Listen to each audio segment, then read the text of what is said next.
Next In. Welcome to Next In. Thank you for joining Shane and I for another episode. I guess we call these episodes. It's not really. I think that's people trying too hard to act like they're on TV, but they're really running a podcast. But so Livia, we are joined by Livia Jobson from Extend, Senior Director of Product over at Extend, which is awesome. We're honored. I thank you a ton for joining us here for today. It's hot. It's hot and humid where we're at. It's sunny where you're at. You're in Seattle, right? I am. So this is the 2 days a year that you get sun. Today is one of them. Yeah, pretty much. we get to poke fun. We get sun, but boy, we get heat. It's 100,000 degrees today. Yeah. So, well, thank you for joining us. Thanks for having totally me. Appreciate it. You know, for us, one of our favorite things, at least to kind of start, is understand how you got to where you're at. I think a lot of the people who listen, obviously we run a recruiting agency, so we're working with people getting jobs, transferring jobs, et cetera. And a lot of people who will listen are trying to capture and go, hey, Livia's in the role I would love to have in the future. I really would love to get into this, leadership. I mean, Senior Director of Product at Extend is something that I'm sure quite a few people will say envious of. So how did you get there? I mean, most people's path is not exactly a perfect, linear line to get there. So how did you end up stumbling into where you're at? Yeah. So again, thanks for having me. And no linear road for me either. In fact, quite winding road, if we want to call it that. So my first step into tech was as an executive assistant, and I started at a startup here in Seattle called Isilon Systems. And Isilon is a hugely successful startup, got purchased by EMC from the East Coast first, storage, digital storage. And then after that, we got purchased by Dell. And that was that huge news at the time because Dell was, a private company and bought a public company, and there were all kinds of exciting things happening then.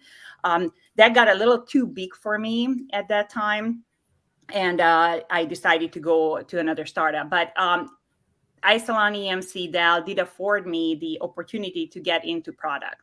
So as I said, I started as an exec assistant and loved working with tech, and I was in the engineering team. And so, in fact, I worked for our founder, CEO, Sujal Patel, and our VP of engineering. So got really close to that side of the house. Loved working there, and was given the opportunity to go into first project management and then product. Did a lot of work with marketing and became kind of the fixer that I was watching products if they performed the way they were supposed to, how we expected them to. And then if they didn't, then I would start an investigation on, hey, what is causing the slowdown? Why is the adoption not the way we would like it to be? And either, recommend fixing it or recommend pulling it, kind of. Can I ask, so it's starting out, executive assistant, and then you're like, eventually got into, what was the first task that was just like, how did anybody know, hey, like, let's have her do this thing, right? Like, what was that first project or that first, like, leap of faith that they took in you to go like, hey, let's see if she could do something different? Exactly. That's interesting because some people they get in the executive assistant role and it's like it is that forever and always. It never transitions into anything else. So, and I don't think we've had anybody on here that went from executive assistant to product to director of product like you. It's always started off in sales or engineering or an analyst, or as a dancer. I guess we had somebody that started off as a professional dancer and That's somehow awesome. Yeah. Yeah, I know I'm not a very good dancer, but I do enjoy music. So you don't want me to try that. But yeah, so how it started out is that, as I said, I was working in a startup where you wear a lot of different hats. And so I, at the time, Isilon was pretty successful already. So we were doing a lot of events and a lot of fun things. And so started managing those through the, being the exec assistant, making sure it all runs smoothly. And some of those events got fairly large and very complex to manage. So that's how I started seeing that, hey, I really enjoy this, doing things that are project based. And so as we were as we were growing, I was able to work with my my team and my leadership team and express my interest in project management. Now, I did have a little twist in there. It was 2008, and that became an opportunity for me. So at that time, there were a little bit major recession happening, and we had to do a significant layoff at Isalon that happened everywhere at the time. And I was retained, but I had to fill in to do different things. And one of those was becoming the purchasing manager. So I was doing purchasing. I was also doing shipping and receiving. So I was on the loading dock, like unloading nodes and receiving toilet paper for our office, right? Like I was doing all of this. And the one thing I did not want to do is I did not want to become kind of viewed as that all I am is the shipping and receiving person. So I, at the time, made a conscious decision to always wear a professional outfit. So I would be out there on the loading dock in high heels and a skirt, because I'm like, I'm doing this, but I'm still pumping, the pallet jack, and I'm loading into the freight elevator. But I'm like, I'm not going to be viewed as such. So I would be delivering mail and all that. But so that was kind of the one side. But on the other side, because we needed help, I just put my hand up at everything. So on the one hand, I did get the support from my leadership, but I also was pushing for this. So as more and more projects were coming down the pike and we didn't have enough people to run them, I just started doing them. And, at the beginning, I didn't do that great of a job in the technical side, right? I had a lot to learn. And I remember one time, one of my managers said, okay, let's get you organized. And we sat down and spent about an hour just getting my projects organized and learning as I was going. So again, a lot of support from leadership, but also the opportunity that came with, slight misfortune. You're not the first person who's had their, outrageous path to getting to where they're at. And when you kind of go through their story, the same theme of, I just raised my hand a lot, we were small, we were trying to grow fast. There were a lot of projects. I raised my hand, right? Like I took on stuff that was not in my purview. I excelled at my current job, but I also raised my hand. And by the way, I used a pallet jack today. Making sure Shane knows. Were you wearing high heels? I'm not wearing high heels. But I didn't use a pallet jack today, and I did move like 2,100 pounds worth of desks as we get prepared to move into our office upstairs. So I'd pay to see Taylor in high heels. How much? You're like 7 foot tall. You'd have to duck to get underneath the doors. So tell us a little bit about Extend. I think a lot of people probably know it's this, insurance product, but tell us a little bit about Extend. Yeah, so what you do there too. Yes, so great company. What we do is bring Apple Care to anything that you sell. So that's in a nutshell what we are doing. So if you have any product, you're a merchant, you're selling products, and you're a smaller merchant, you don't have the opportunity to build out your own extended warranty system, right? So you have different options how to do that. We help with that. Now, as we are growing, we are becoming very focused on enterprise, and we have some very exciting customers coming down the pike. Of course, I can't share, but soon enough you will find out. But the bottom line is that we have this fantastic opportunity to give any merchant the opportunity to offer this great service to their customers. Now, just as with other well-oiled machines, the top priority for us is customer satisfaction. So we are extremely keen on keeping our merchants' customers happy, right? So our number one customers are our merchants, but obviously, we are very interested in keeping our merchants' customers happy as well. And the claims management flows through us directly. So we do interact directly if there's anything that needs to be replaced or fixed, goes directly through us. And so you're the senior director of product.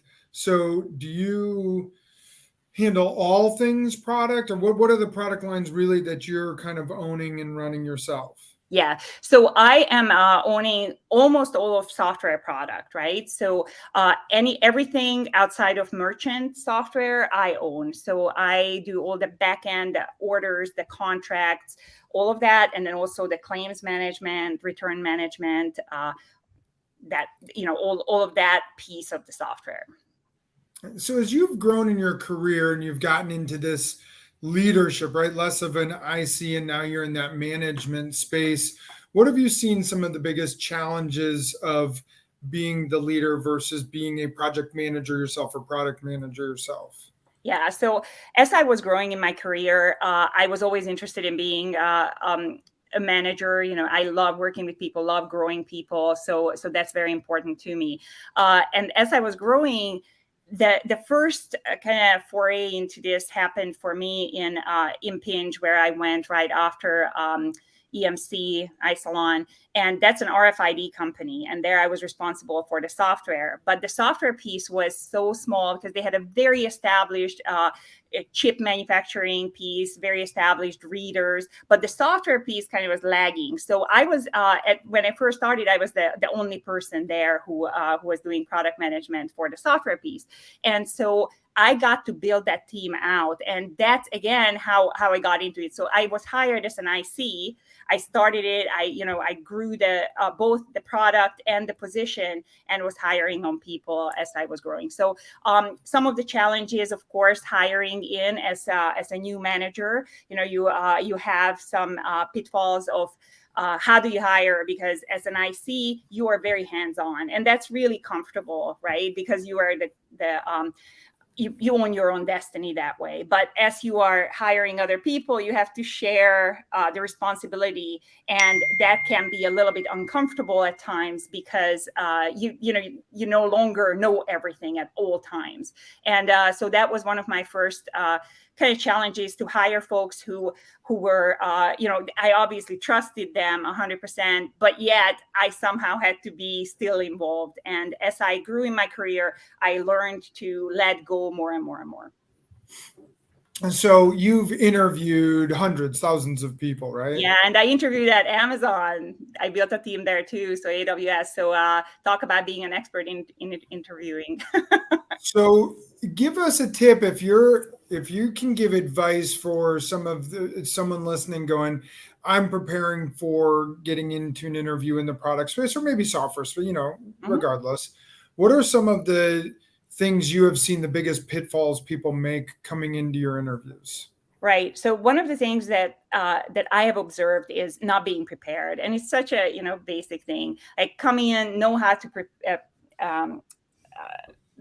Now this is funny that this is where I trip up, but how to pronounce the company, the name of the company. I had people coming, to say Isilon when I was, interviewing at iSalon. So there were some things like that. Then at the same time, have a point of view. Like, why are you here? Tell me, why are you here? What would you like to do? I just 3 months ago hired somebody who is brand new to product management, took a chance on her. She's amazing, doing fantastic work. So if you have a very strong opinion, what you would like to be doing, and have done enough preparation that you can, relatively easily, I can picture you in the role, I will give you a chance. So it's very important to me that you come in excited, prepared, and want to work there.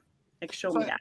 I guess I got a question, right? Because like there are times, and I'll be honest, there are times that like people are like, this person's over prepared or this person's under prepared, and there is this balance of like, some people that walk in and they think they know everything and anything, and they're over prepared and all of a sudden doing product suggestions and not being curious, versus individuals that are like, I did my research, now let me ask a lot of things.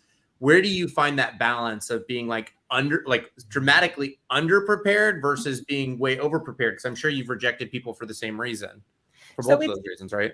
Right. So I think one of the ways to keep the balance is keep it conversational, right? Like react to what is happening in front of you instead of trying to kind of steamroll me with all the things that you know, right? Like keep it conversational and relevant to the topics we are discussing. And I would never say that you can be over prepared. It's how much you share of that over preparation is that I would recommend. Have you ever had someone come in and kind of tell you how to redo and change, extend, or AWS, and here's all the problems that AWS has, or hey, I've read a bunch of reviews of, this is some of the issues, and I think your HR team needs to fix this and starts kind of telling you what to do with your job? I did actually have a person like that. Funny story, I did end up hiring him. He came in and he was just telling me how everything that we are doing is wrong because he knows the industry. And this was at Impinj. And he comes from this RFID background and he knows everything. And just telling me all the things that we are doing wrong as a company and as a software development team, like every insult you can give to a professional. The reason why I ended up, like how he turned it around is that I actually called him on it in the interview. I said, you came in here, you obviously are interested. What's up? Why are you telling me that we are doing everything wrong? Then why don't you go to our competition? Like, is it the barrel that empty for you? Like, come on, what is happening? And he kind of visibly was taken aback, and it became obvious that wasn't his intent. I think that he was really trying to show how much he knows, right? And so ended up having a pretty good conversation after that, and he became a really good hire, and he did have that critical eye. So I'm pretty direct. So that's interesting because I think that there's even a counterpoint within that conversation where it's just like for you, if you weren't the type of leader or executive that was just going to be like, hey, like, hold on, I get it. Like, you're telling me all these things, but let me express why this is potentially a red flag for us. If you weren't reactive in that situation and had you replaced yourself with, interview X, Y, and Z, that outcome could have been much different, where it was just like, F this guy, this is obnoxious. And yes. Instead you were like, hey, let's tackle this head on and let's have a conversation about this because this is a problem, but you seem great, but pause. And so you in a lot of ways were able to give him the opportunity to express something that allowed him to then achieve a job with you. And that's pretty awesome. I think the advice is go into every interview and insult your interviewer as much as you possibly can, and find the right one. Yep, and see who calls you on it. So obviously, you guys are in the software space. You guys, Extend has grown significantly in the last 3 years or whatever. I mean, it's gone through some massive growth, and we followed it. We actually work with even a company close to you. That's what we'll say. So, but we've seen trends. And I think people are hearing there's these, I think, a lot of clickbait of like, oh my gosh, the layoffs here and so is having a layoff, or these large companies are saying we're going to freeze hiring for a bit, and everyone's going, oh, it's the recession. But then you see other people who all over on LinkedIn saying we're hiring, and we have companies come to us kind of on a daily basis going, hey, can you find a electrical engineer, and we need someone who can do X, Y, and Z. And because even with this layoffs, there's still a massive shortage of good tech talent. So what are you seeing in the space? And I'm not asking you to, come out and say, well, Extend, X, Y, and Z, but just in general. In general, I think just as in, my lived experience in 2008 was that, hey, it was kind of a setback for a second, but then it opened up great opportunities for me personally. I think it can be a difficult time. And I after such a boom year or boom years, it's a little, little distressing for folks who haven't been in the market for that long, so who have only lived through the past 10 years in their career. It can be a little scary, but how I would look at it is that look at it as an opportunity. So what else can you learn? So if you can't find a job right away, that's okay. Try to make yourself more marketable in the long term. But this is pretty standard advice, so nothing unique there. As for what I'm seeing personally, I am seeing that we are still hiring and it just becomes a little bit more difficult on both sides. So exactly what you are saying, that people are becoming, so from the hiring point of view, people might be a little bit more conservative, so they don't start looking, right? So that's bad for me as a person who is trying to hire somebody. For the person who is staying put, it's probably smart for a little bit. But if you are ready to do something different, or like go to a different company, stay in your own work lanes for now. That would be my recommendation, because when the market is so hot, you are able to change your trajectory a little bit. Like if you want to try a different role, you can, because there's a lot of opportunity. Right now, what I would recommend is, if you're a product manager, but you eventually want to go into, I'm not sure, like marketing, it's not the right time to shift like that. But if you are right now, top of your game, you are ready to go to a different industry within your role, this may be still a great opportunity, because as I said, people are not as mobile right now. So there can be a great opportunity.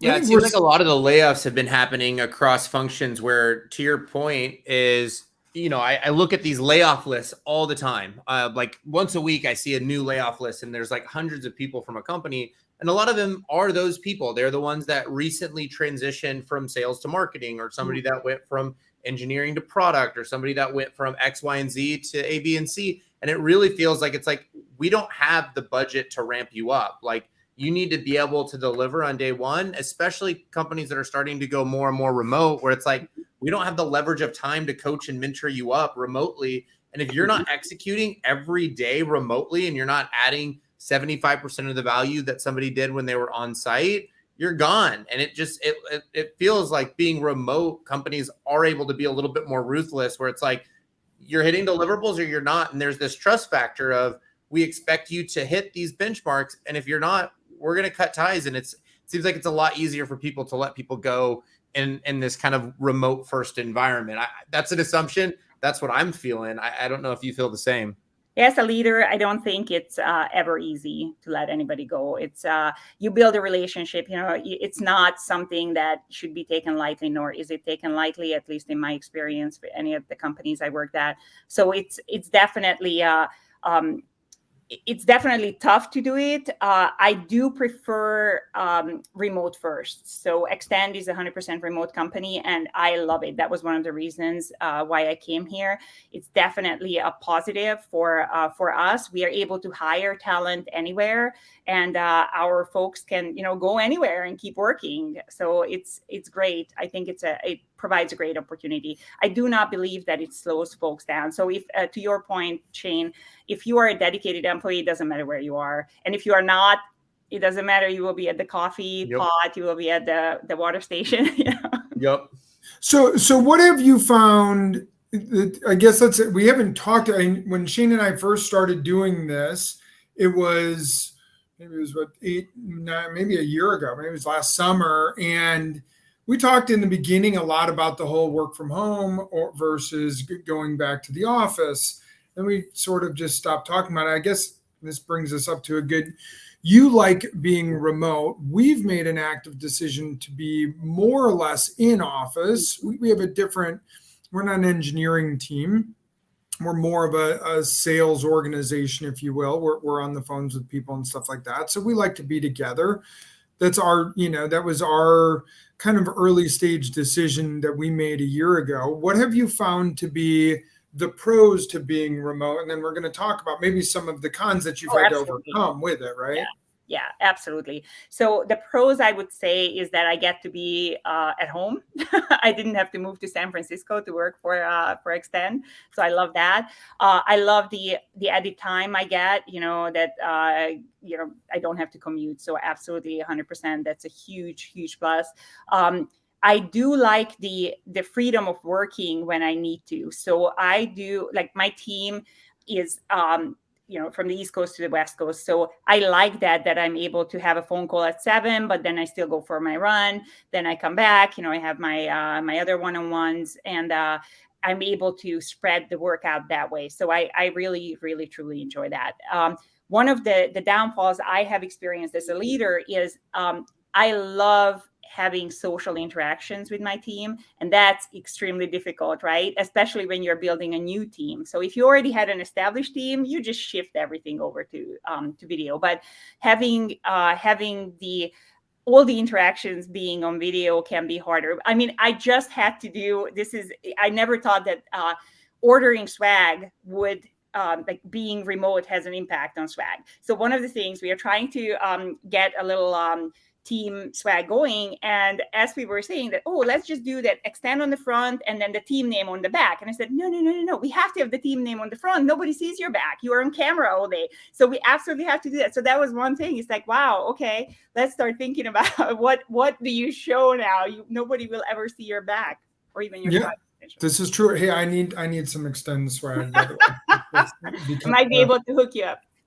And then we had the same. Now we do have a couple of remote people, and when we did get in some swag, it was like such a pain in the neck because like we'd get it all in and we'd pass it all out, and then we're like, oh crap, now I got to go to UPS and I got to ship these and I got to get the address I got to send them to because they're not living in that place for this month. It's like, oh boy.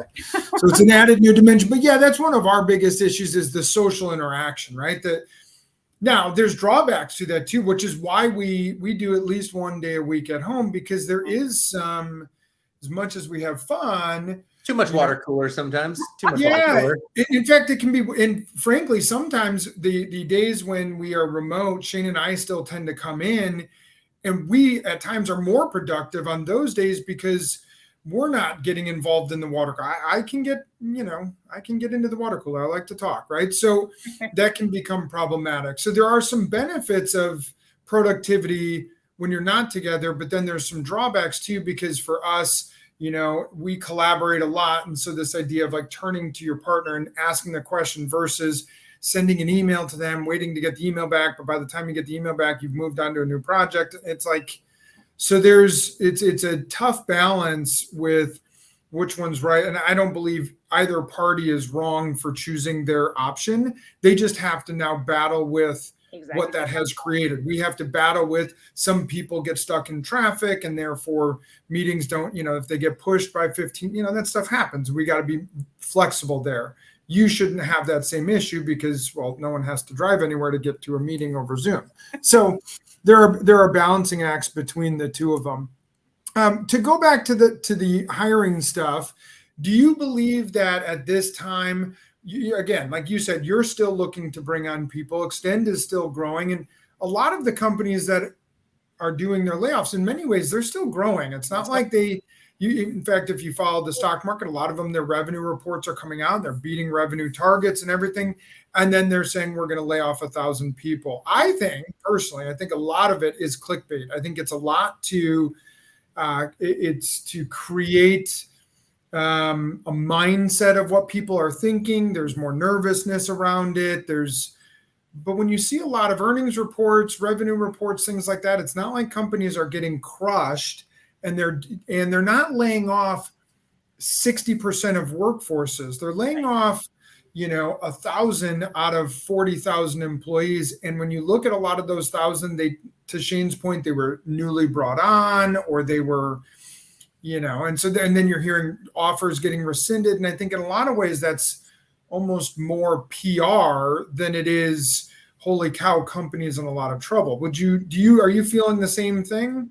So Extend had a little bit of a reduction recently as well. With that said, as I said, we are still hiring in key roles, and we are. So how I view it is it's good corporate hygiene that you absolutely have to have levers to pull or push when you are looking at the health of the company. It's not, as I said, not fun. It's good people get caught in it, and that's never. I never take that lightly. At the same time, if you're looking at the overall health of the company and how to get out of it stronger, we are definitely. I trust my leadership 100% that they made the right choice. So we are seeing tremendous growth ahead of us. I have so much faith and so much excitement for Extend and the market we are in.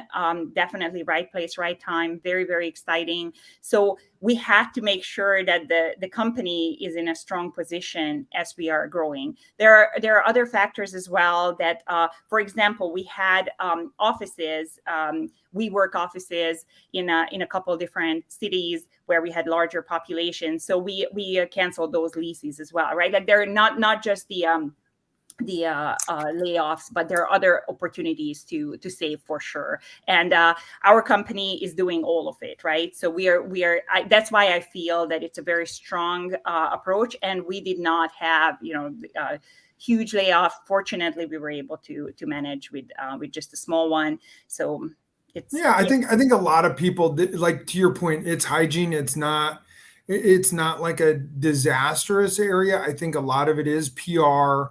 I think a lot of it is, and you could say, well, isn't that bad PR?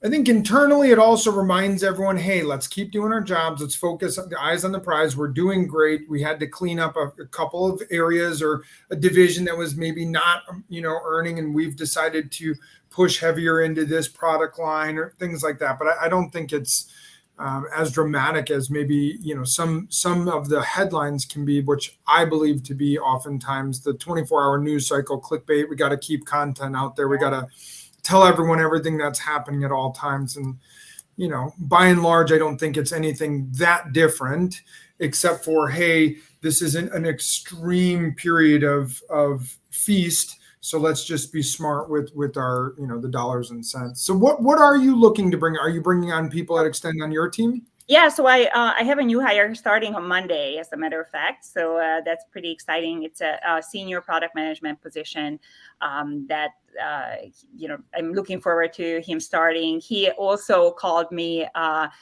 last week that, hey, I hear about all these layoffs. Do I have to be worried? And I'm like, no, we don't rescind offers. We absolutely made the right choice. We thought this through. And so he's excited to come on board. But yeah, so it's a tough spot. I totally get it. But I just would like to say that tech as a whole, again, we have gone through this before. It's not, to your point, Taylor, it's it's not, I don't think it's as bad as it looks. I think it's there's definitely opportunity for a lot of the folks out there. So yep. And I think we're going to see towards the back part of the year, you're going to start to see the growth again. This was some trim and then grow. What specifically, and by the way, what you should have done when he called you is you should have played a prank on him. But, probably not the way to, not a great first impression. Taylor, you don't do that. Of course, I don't send my kids out there in the heat either. I don't know. Well, yeah. So this helps build character. What you could have done is told him, yes, you're going to be in the loading dock, but that's okay. You are senior product manager or loading dock of the virtual office. So are you hiring more people on your team specifically, or just him for now? So as I mentioned, I just hired someone about 3 months ago. I'm hiring him, and then now I'm full up. Nice, very good, very good. It's very exciting. I haven't had that in a while, that I have a full staff. It's very, very cool. That's awesome. So what do you see in the near future for Extend? And I know there's probably some stuff that you can't get too detailed with, but where do you see Extend going near term? Yeah, so the things that we are looking at is trying to make sure that the merchants have more and more touch points with their customers, right? So because it all comes down to how do you build those relationships for returning customers? So one, obviously you sell a product that they enjoy, they come back, they buy it again. With extended warranty, you expand that surface because you also get to, even if things don't go absolutely the way they were planned, you still have a happy customer. So that's one way we are helping. And with that said, we are expanding into different areas where we are helping merchants capitalize on that. So one of the areas we're looking at is how do we bring in third party, right? If they sell through a third party. Another one is, what about customers who bought before the merchant had a relationship with Extend? Can we help them out, with post purchase issues? So those are the areas where we are looking at. So that's definitely the direction we are headed into. So it's that's our plan. The other area is how can we make merchants, so this is good for both of us, right? This is helpful for Extend. How can we use technology to bring our merchants on board as fast as possible? Because every time a merchant comes on board, they have a list of SKUs that they are selling in their store, and then they have to attach a warranty to that. And so we are building technology, machine learning, and other things where we are making that automated, because you don't want to have squirrels behind the curtain trying to match all those millions of inventory items to warranties. That's awesome. Yeah, I think, I think that concept, the micro insurance, if you will, concept is going to grow bigger and bigger and bigger and bigger. And it hasn't been around, well, at least to my knowledge, hasn't been around forever, right? It's a relatively new concept that is starting to pick up steam. You see it everywhere when you go purchase stuff at Best Buy or Dick's or whatever. And now all of a sudden, for the first time, they're talking to you about a warranty, and you're like, well. And part of it is cool is like you get to start to democratize the brands that are starting to sell more, right? Like you're adding trust and brand loyalty and something that could add security to an unknown entity where it's like, hey, I want to be able to go to market. I want to be able to sell this thing. Like I also want a consumer to reduce their barrier to entry to actually acquire that thing. And I definitely think that something like an Extend adds a lot of value there, especially as the world starts to go, all right, well, I'm not going into brick and mortars as much as I used to, and I'm starting to make online purchases more often. But how do I have a security outside of like, it's got a 4-star review, but like, is it really going to work? Is it going to break? And am I going to be pissed off? Like, I think Extend really starts to add value there. 100%. And we are expanding into brick and mortar as well. So you will be able to get our warranties there too. So yeah, really exciting. All right, so some personal stuff. We'll have a little bit of fun here. So I already shared a whole bunch of personal stuff, loading dock situation, all that. This is true. Now we're going to get deep here. So I assume, and I'm making an assumption, you are from Hungary. Is that right? I am, and you just knew that, right? I can tell. The dialect. I'm good. You are really, really good. So, how long have you been in the U.S.? So I have been here since '96. All right, so pretty long time. Yes. All right, so but travel for the last 3 years or whatever has been really pretty limited. Mm-hmm. So now that you're able to, more or less, we'll say, go basically anywhere you want in the world. If you can go travel somewhere, where would you go? I would go to Banff, Canada. So that's a bucket list item that I booked. Banff, yeah, Lake Louise, yep. And I booked a trip there right when COVID started, and of course Canada shut down, and it's like, nope, you can't come here. So now that they are starting to let us back in, that will be the next one that I'm going to visit.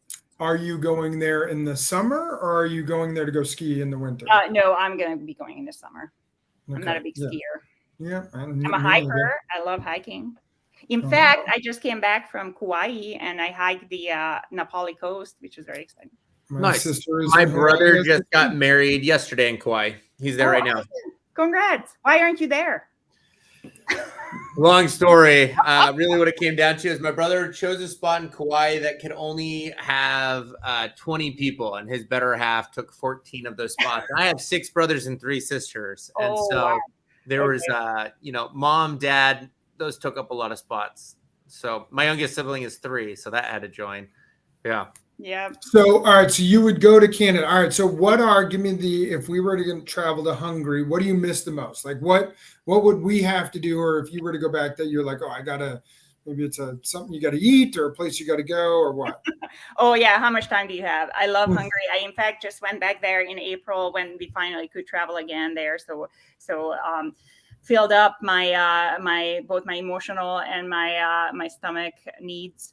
So yeah, Hungary is gorgeous, just beautiful, beautiful country. Budapest, of course, is a must-have, and the baths in Budapest. So you absolutely have to go visit the baths. They're all, they're hot springs under Budapest. And what is really cool is that you will see these retired people sitting in these hot pools and play chess. It's built out that way. So they're just sitting there all day playing chess, and it's just something that you don't see, I don't think, anywhere else. So that's pretty cool. Pretty cool So thing. I'm going to retire and go play chess. Yeah. All right. You can just sit there all day, all year long. I could do that. I'm okay with that. All right. So what is your favorite movie? Last question. This is the one Okay, you get well, to the most. it's John Wick. Nice. Really? Wow. Yeah. Because John Wick is dope. Yeah. Unless you're with my dad, and then he'll watch it like 3 times in a row, kind of like a 4-year-old will watch Frozen. Yeah. Yeah. I heard Keanu Reeves was not their first choice. Oh, what? I haven't heard that. He's like the Yeah, he perfect, was. perfect John Wick. If they had chosen anyone else, it wouldn't have been nearly as good. But isn't that what you always like every time you hear like, well, it wasn't supposed to be Denzel Washington, it was someone else. Then you're like, you can't imagine anyone but Denzel Washington or anyone but Keanu Reeves in that or whatever, Patrick Swayze or whatever the movie is. You couldn't imagine anyone because now you're so used to Patrick Swayze and I don't know. Dirty Dancing. Yeah, Ghost or whatever. So, all right. So John Wick. That was I know John Wick, and Shane knows John Wick, so that was good. We've had many people stump Shane because he doesn't watch mostly very many good movies. So. Well, I'm sorry, John Wick is a great movie. So if you watch that, then you're already great in my book. I just finished The Terminal List, and I finished it last night. Yes, wow, that was intense. Well, we just started watching it last night. My husband and I Okay. started watching it. We watched the first episode, and I have to say I suffered through that first episode, but then the last 10 minutes is like, okay, now I'm hooked. And that's a bad one to watch. Like we watched the first episode right before we went to bed with my wife, and then she's like, "This is why I cannot watch a movie before I go to bed." So I'm not gonna say why, but like it ends on that, and you're like, Yeah, I can't fall asleep right now. This is so, but and yes, then you have it to is. watch another one, which we didn't because we got too late. But I'm like, now I really want to watch. So yeah. Yes, the I Terminal finished List. it in 3. I finished it in I think 3 days while wow. working full time. You know, Wow. like I don't think I slept at all. Sure, he was working. Were you working from home, Shane? Yeah, exactly. See, him working remote. No. So again, Terminal List, highly recommend. That was a really good one. Yeah, all 8 episodes are fantastic, and they are difficult not to watch the next one. Exactly. So. Yeah. All right. Well, this was a lot of fun, Livia. I really appreciate this. How can people connect with Extend, follow Extend, or follow you if they're looking to get involved in Extend or, hopefully get hired there as you guys are growing? Yeah. What can they do? Yeah, so visit Extend, so extend.com. We also have Hello Extend on Twitter. So follow us there. You will see all the awesome companies who are signing up and shop at their stores as well. It's pretty awesome. Okay. All right. And if you're a merchant and you're like, hey, I want this idea of I need to bring on some warranty product to either, lower the barriers of entry for a consumer or just add more of a product line for my customers, go to extend.com. So awesome. Livia, thank you so much for joining us. This is a ton of fun. Enjoy the beautiful weather out there in Seattle, and it's not 115 degrees. And thanks again, and have a great day. Thank you. Bye. Bye. Next day.